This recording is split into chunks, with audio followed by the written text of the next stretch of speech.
Building construction, why do we need to construct a building?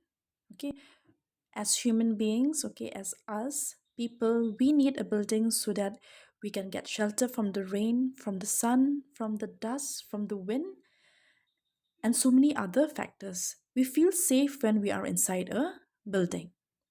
Apart from that, we also require a building for our health issues. For example, we need hospitals, we need care center, okay, we need clinics where people can go there and visit the doctor when they are sick.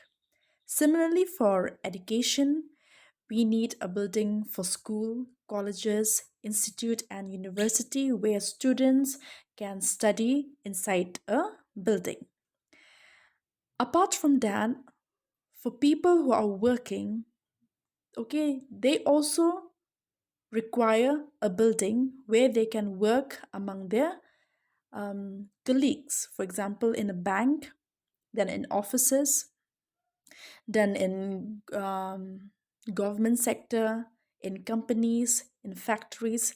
There also construction of a building is required for working purposes.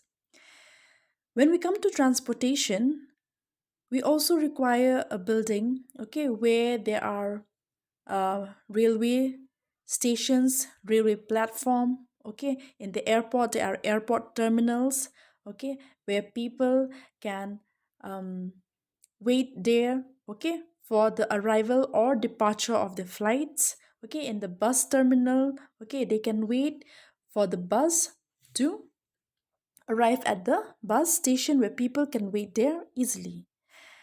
And regarding the recreational activities, okay, there are also buildings which are constructed for theaters, for cinemas, okay, a swimming pool interior, okay, then indoor stadium, all these playing activities, sports, we require construction of a building.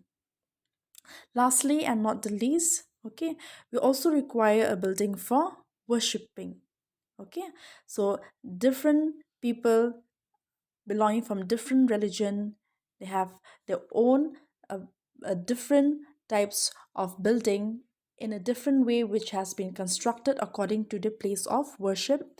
For example, in churches, temples, mosques, okay, and gurudwara. So these are the different construction of buildings which are required for different purposes.